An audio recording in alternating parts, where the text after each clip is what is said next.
Welcome back to my channel. ഞാൻ Fasna super. അപ്പോൾ ഇന്ന് വളരെ ഈസി ആയിട്ട് നമുക്ക് ഉണ്ടാക്കാൻ പറ്റിയിട്ടുള്ള ഒരു ബനാന മഫിൻസിൻ്റെ റെസിപ്പി ആയിട്ടാണ് വന്നിട്ടുള്ളത്. ഈ ഒരു മഫിൻസ് ഉണ്ടാക്കാൻ വേണ്ടിയിട്ട് നമുക്ക് ബീറ്ററിൻ്റെയോ അതുപോലെ തന്നെ ഓവൻ്റെയോ ഒന്നും ആവശ്യമില്ല കേട്ടോ. ഒരു ബൗളും അതുപോലെ തന്നെ ഒരു ഹാൻഡ് വിസ്കോ അല്ലെങ്കിൽ ഒരു സ്പാച്ചിലയോ വെച്ചിട്ട് നമുക്ക് വളരെ എളുപ്പത്തിൽ ഉണ്ടാക്കിയെടുക്കാൻ വേണ്ടി പറ്റും കേട്ടോ. അപ്പോൾ ഈ ഒരു ബനാന മഫിൻസ് ഉണ്ടാക്കാൻ വേണ്ടിയിട്ട് അത്യാവശ്യം നല്ല പഴുത്ത റോബസ്റ്റ പഴം തന്നെ എടുക്കുക കേട്ടോ. ഞാനിവിടെ 4 റോബസ്റ്റ പഴമാണ് എടുത്തിട്ടുള്ളത്. ചെറുതായതുകൊണ്ടാണ് 4 എടുത്തിട്ടുള്ളത്. വലുതാണെങ്കിൽ 3 വരെ മതി കേട്ടോ. അപ്പം നമ്മൾ ഇതിനൊക്കെ എടുക്കുന്ന ഈ ഒരു ബനാന അത്യാവശ്യം നല്ലോണം പഴുത്ത തന്നെ എടുക്കാൻ വേണ്ടിയിട്ട് ശ്രദ്ധിക്കുക കേട്ടോ. ഈ ഒരു പഴത്തിൻ്റെ തൊലിയൊക്കെ കറുത്ത് ആ ഒരു രീതിക്കാണെങ്കിൽ ഏറ്റവും ബെസ്റ്റാണ് കേട്ടോ. അപ്പോൾ അത്യാവശ്യം നല്ലോണം പഴുത്തത് എടുത്താലാണ് ഈ ഒരു മഫിൻസിന് അത്യാവശ്യം നല്ല ടേസ്റ്റും ഉണ്ടാവുള്ളൂ കേട്ടോ. അപ്പം ഞാനൊരു ബൗളിലേക്ക് ഈ ഒരു ബനാന എടുത്തിട്ടുണ്ട്.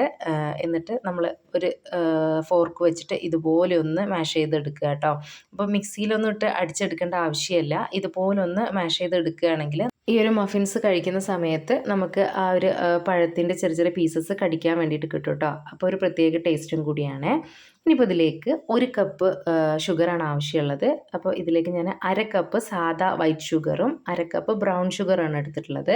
അപ്പോൾ 1/2 കപ്പ് വൈറ്റ് ഷുഗർ എടുത്തത് പൊടിച്ചിട്ട് ചേർത്ത് കൊടുക്കുക കേട്ടോ. എന്നാലാണ് നമുക്കിതിലേക്ക് പെട്ടെന്ന് തന്നെ മെൽറ്റായിട്ട് കിട്ടുകയുള്ളൂ. അപ്പോൾ നിങ്ങളുടെ കയ്യിൽ ബ്രൗൺ ഷുഗർ ഉണ്ടെങ്കിൽ 1/2 കപ്പ് ബ്രൗൺ ഷുഗറും 1/2 കപ്പ് വൈറ്റ് ഷുഗറും ചേർത്ത് കൊടുക്കുക. ഇനിയിപ്പോൾ നിങ്ങളുടെ കയ്യിൽ ബ്രൗൺ ഷുഗർ ഇല്ല എന്നാണെങ്കിൽ അത് സ്കിപ്പ് ചെയ്യാവുന്നതാണ് കേട്ടോ. അതിന് പകരം 1 കപ്പ് പൊടിച്ചിട്ടുള്ള വൈറ്റ് ഷുഗർ തന്നെ ചേർത്ത് കൊടുത്താൽ മതി കേട്ടോ. എന്നിട്ട് എല്ലാം കൂടി ഒന്ന് മിക്സ് ആക്കിയിട്ട് കൊടുക്കുക.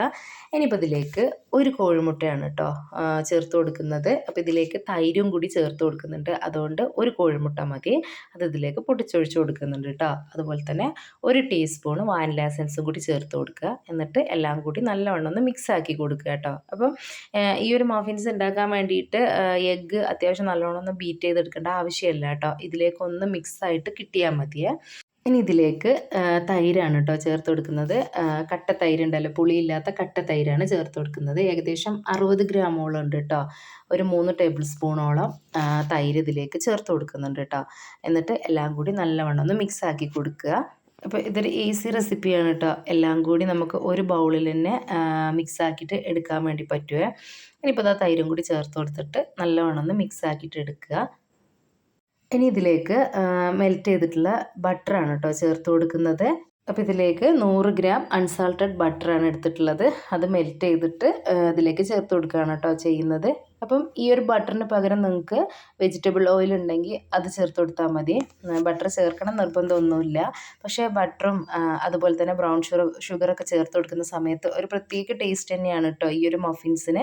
നിങ്ങളുടെ കയ്യിൽ ബട്ടർ ഉണ്ടെങ്കിൽ അത് ചേർത്ത് കൊടുക്കുക. അല്ലെങ്കിൽ 1/2 കപ്പ് സൺഫ്ലവർ ഓയിൽ ചേർത്ത് കൊടുക്കുക കേട്ടോ. എന്നിട്ട് എല്ലാം കൂടി നല്ലവണ്ണം ഒന്ന് മിക്സ് ആക്കിയിട്ട് എടുക്കുക. ഇനിയിപ്പോൾ ഇതിലേക്ക് ഡ്രൈ ഇൻഗ്രീഡിയൻസ് ആണ് കേട്ടോ ചേർത്ത് കൊടുക്കേണ്ടത്. അപ്പോൾ നമുക്കത് പ്രത്യേകം അരിച്ചെടുക്കേണ്ട ആവശ്യമൊന്നുമില്ല. നമുക്ക് നേരിട്ട് ഈ ഒരു ബൗളിലേക്ക് തന്നെ അരിച്ചിട്ട് കൊടുക്കുക കേട്ടോ. അപ്പോൾ ഇവിടെ 1.5 കപ്പ് മൈദയാണ് എടുത്തിട്ടുള്ളത്. അതിലേക്ക് 3/4 ടീസ്പൂണ് ബേക്കിംഗ് പൗഡറും 1/2 ടീസ്പൂണ് ബേക്കിംഗ് സോഡയാണ് കേട്ടോ ചേർത്ത് കൊടുത്തിട്ടുള്ളത്.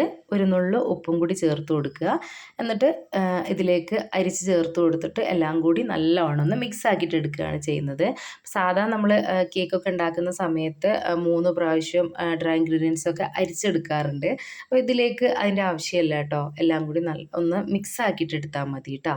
നമുക്ക് കുറച്ച് ഹെൽത്തി ആയിട്ടാണ് ഉണ്ടാക്കേണ്ടതെന്നുണ്ടെങ്കിൽ ഈ ഒരു മൈദപ്പൊടിക്ക് പകരം നിങ്ങൾക്ക് ഗോതമ്പ് പൊടി ചേർക്കാവുന്നതാണ് കേട്ടോ. അപ്പോൾ നമ്മൾ കുട്ടികൾക്കൊക്കെ ഉണ്ടാക്കുന്ന സമയത്ത് ഇതിന് പകരം ഓട്സോ അല്ലെങ്കിൽ ഗോതമ്പ് പൊടിയോ അങ്ങനെയൊക്കെ ചേർത്ത് ഉണ്ടാക്കി കൊടുക്കണമായിരിക്കും നല്ലത്. പക്ഷേ നമ്മൾ ഈ ഒരു മൈദപ്പൊടി ചേർത്ത് ഉണ്ടാക്കുന്നതിൻ്റെ അത്ര ആ ഒരു ടേസ്റ്റ് നമുക്ക് ബാക്കി ഈ ഒരു ഗോതമ്പ് പൊടിയോ ഒക്കെ ചേർത്ത് ഉണ്ടാക്കുമ്പോൾ കിട്ടാറില്ല കേട്ടോ.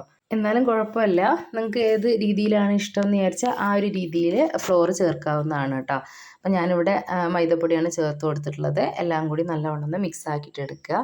അതിന് ശേഷം ഇതിലേക്ക് കുറച്ച് ചോക്കോ ചിപ്സും കൂടി ചേർത്ത് കൊടുക്കുന്നുണ്ട് കേട്ടോ. അപ്പം ഞാനിവിടെ 1/2 കപ്പോളം ചോക്കോ ചിപ്സും അതുപോലെ തന്നെ ചെറിയ ചെറിയ പീസസ് ആക്കിയിട്ടുള്ള ഡാർക്ക് ചോക്ലേറ്റും കൂടി ചേർക്കുന്നുണ്ട് കേട്ടോ. അപ്പം കുട്ടികൾക്ക് മെയിനായിട്ടും ഈ ഒരു മഫിൻസൊക്കെ ഇഷ്ടപ്പെടാനുള്ള മെയിൻ കാരണം കൂടി ഇതാണ് കേട്ടോ. അതിൽ ചോക്ലേറ്റ് ചേർക്കുന്നതുകൊണ്ടാണ്.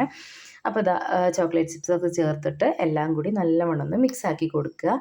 ഇനിയിപ്പോൾ നമുക്ക് ബേക്ക് ചെയ്യാനുള്ള കപ്പിലേക്ക് ഇത് മാറ്റാവുന്നതാണ് കേട്ടോ. അപ്പോൾ ഞാനിതാ കുറച്ച് ഈ ഒരു രീതിയിലുള്ള കപ്പാണ് എടുത്തിട്ടുള്ളത്. പിന്നെ കുറച്ച് പേപ്പർ കപ്സും എടുത്തിട്ടുണ്ട് കേട്ടോ. ഇനി ഓരോ കപ്പിലും 1/4 ഭാഗത്തോളം ഈ ഒരു ബാറ്റർ ചേർത്ത് കൊടുക്കുക കേട്ടോ. നമ്മൾ ഇതിൻ്റെയൊക്കെ ഒരു ബാറ്റർ ഉണ്ടാക്കുന്നതിൻ്റെ മുന്നേ ആയിട്ട് നമ്മൾ പാത്രത്തിലാണോ അല്ലെങ്കിൽ ഓവനിലാണോ ഉണ്ടാക്കുന്നതെന്ന് വിചാരിച്ചിട്ടുണ്ടെങ്കിൽ അത് പ്രീഹീറ്റ് ചെയ്യാൻ വേണ്ടിയിട്ട് വെക്കണം കേട്ടോ 10 മിനിറ്റോളം. ഇനിയിപ്പോൾ ഇതാ ഇതിൻ്റെ മുകളിലൊക്കെ ആയിട്ട് കുറച്ച് ചോക്ലേറ്റ് ചിപ്സും അതുപോലെ തന്നെ ചെറിയ ചെറിയ പീസസ് ആയിട്ടുള്ള ചോക്ലേറ്റും കൂടി ഇട്ട് കൊടുക്കുന്നുണ്ട് കേട്ടോ. അതിനുശേഷം 10 മിനിറ്റ് പ്രീഹീറ്റ് ചെയ്തിട്ടുള്ള ഓവനിലേക്കോ അല്ലെങ്കിൽ നമ്മൾ പാത്രത്തിലാണ് ചെയ്യുന്നതെങ്കിൽ അതിലേക്കോ വെച്ചിട്ട് നമുക്ക് ഏകദേശം 25 മിനിറ്റോളാണ് കേട്ടോ എനിക്ക് വേണ്ടി വന്നിട്ടുള്ളത് ബേക്ക് ആവാൻ വേണ്ടിയിട്ട്. അപ്പം നിങ്ങളെ ആ ഒരു ബേക്കിംഗ് ടൈം നോക്കിയിട്ട് ബേക്ക് ചെയ്തെടുക്കാവുന്നതാണ്. ഇപ്പോൾ ഇതാ ഞാനിത് 25 മിനിറ്റോളം ബേക്ക് ചെയ്തെടുത്തിട്ടുള്ള മഫിൻസാണ് കേട്ടോ. നല്ല പെർഫെക്റ്റ് ആയിട്ട് തന്നെ കിട്ടിയിട്ടുണ്ട്. ഇത് ചൂടോടെ കഴിച്ചാലും അല്ലെങ്കിൽ തണുപ്പിച്ച് കഴിച്ചാലും ഒരുപോലെ തന്നെ ടേസ്റ്റാണ് കേട്ടോ. അടിപൊളിയാണ്. പിന്നെ നമ്മൾ കേക്കൊക്കെ വെക്കും തോറും ടേസ്റ്റ് കൂടുകയല്ലേ ചെയ്യുന്നത്. ഇപ്പം നമ്മൾ ഇന്ന് ബേക്ക് ചെയ്തിട്ട് പിറ്റേ ദിവസം എടുക്കുന്നതാണ് കേട്ടോ ഏറ്റവും കൂടുതൽ ടേസ്റ്റ്. പക്ഷേ ഈ ഒരു ചോക്ലേറ്റ് ചിപ്സും ചോക്ലേറ്റും ഒക്കെ ഇട്ടിട്ട് ഉണ്ടാക്കുന്നതുകൊണ്ട് തന്നെ കുട്ടികളുള്ള വീട്ടിലാണെങ്കിൽ മഫിൻസൊക്കെ ബേക്കായിട്ട് നമ്മൾ പുറത്തേക്ക് എടുത്ത് വെച്ച ഉടനെ തന്നെ അത് അവർ ഫിനിഷ് ചെയ്തോളൂ കേട്ടോ. ഈ ഒരു ബനാന മഫിൻസിൽ ബട്ടറും അതുപോലെ തന്നെ ബ്രൗൺ ഷുഗറൊക്കെ ചേർത്ത് ഉണ്ടാക്കുന്നതുകൊണ്ട് തന്നെ കുറച്ചും കൂടിയും ടേസ്റ്റ് കൂടുതലായിരിക്കും കേട്ടോ. അപ്പം ഈ ഐറ്റംസൊക്കെ നിങ്ങളെ കയ്യിലുണ്ടെങ്കിൽ തീർച്ചയായിട്ടും ചേർത്ത് കൊടുക്കുക കേട്ടോ. അപ്പോൾ ഇതാ നല്ല പെർഫെക്റ്റ് ആയിട്ട് തന്നെ മഫിൻസ് റെഡി ആയിട്ടുണ്ട് കേട്ടോ. ഞാൻ ഈ ഒരു ബാറ്റർ അതിൻ്റെ ഒരു ഭാഗത്തോളം മാത്രമാണ് കേട്ടോ ഒഴിച്ചു കൊടുത്തിട്ടുള്ളത്. നിങ്ങൾ ഇത് ബേക്ക് ചെയ്യുന്ന സമയത്ത് കപ്പിൻ്റെ 1/4 ഭാഗത്തോളം ഒഴിച്ചു കൊടുക്കുക കേട്ടോ. നമ്മൾ ഈ ഒരു മഫിൻസ് ഉണ്ടാക്കിയ സമയത്ത് ചോക്ലേറ്റ് ചിപ്സ് ചേർത്ത് കൊടുക്കുന്നില്ലേ, ആ ഒരു സമയത്ത് നിങ്ങൾക്ക് ഇതിലേക്ക് വേണമെന്നുണ്ടെങ്കിൽ കുറച്ച് നട്ട്സ് ചോപ്പ് ചെയ്തതും കൂടി ചേർത്ത് കൊടുക്കുക കേട്ടോ. ഇഷ്ടമുണ്ടെങ്കിൽ ചേർത്ത് കൊടുക്കുക. ഇനി നമ്മൾ ഈ ഒരു മഫിൻസ് ഉണ്ടാക്കിയ സമയത്ത് അതിലേക്ക് മൈദപ്പൊടിയും ബേക്കിംഗ് പൗഡറും ബേക്കിംഗ് സോഡയൊക്കെ ചേർത്ത് കൊടുക്കുന്നുണ്ടല്ലോ, അതിന് പകരമായിട്ട് ഷോപ്പിൽ നിന്ന് വാങ്ങുന്ന ആ ഒരു കേക്ക് മിക്സ് ഉണ്ടല്ലോ, അത് 1.5 കപ്പ് ചേർത്ത് കൊടുത്താലും മതി കേട്ടോ. ഇതിൻ്റെ ഒരു ടെക്സ്ചർ നിങ്ങൾക്ക് കാണിച്ചു തരാം. നമ്മളിത് കട്ട് ചെയ്തെടുക്കുന്ന സമയത്ത് ഇതിൻ്റെ അകത്ത് നിറയെ ചോക്കോ ചിപ്സൊക്കെ ആയിട്ട് നല്ല അടിപൊളി ടേസ്റ്റാണ് കേട്ടോ കഴിക്കാൻ വേണ്ടിയിട്ട്. അപ്പോൾ നിങ്ങൾ ഇതുവരെ ബനാന മഫിൻസ് ഉണ്ടാക്കിയിട്ടില്ലെങ്കിൽ ഈ ഒരു രീതിയിൽ ട്രൈ ചെയ്ത് നോക്കുക കേട്ടോ. വളരെ എളുപ്പത്തിൽ ഉണ്ടാക്കാൻ പറ്റിയിട്ടുള്ള ഒരു റെസിപ്പി കൂടിയല്ലേ. അപ്പോൾ ഇത്രയേ ഉള്ളൂ കേട്ടോ എൻ്റെ ഒരു വീഡിയോ. എൻ്റെ ഈ വീഡിയോ ഇഷ്ടപ്പെട്ടിട്ടുണ്ടാവുമെന്ന് വിചാരിക്കുന്നു. ഇഷ്ടപ്പെട്ടിട്ടുണ്ടെങ്കിൽ എല്ലാവരും ഒന്ന് ലൈക്ക് ചെയ്യുക, ഷെയർ ചെയ്യുക, കമൻറ്റ് ചെയ്യുക. എൻ്റെ ചാനൽ ഇതുവരെ സബ്സ്ക്രൈബ് ചെയ്തിട്ടില്ലെങ്കിൽ ഒന്ന് സബ്സ്ക്രൈബ് ചെയ്ത് സപ്പോർട്ടും കൂടി ചെയ്യണേ. അപ്പോൾ അടുത്തൊരു വീഡിയോയുമായിട്ട് വരുന്നവരെ ബൈ.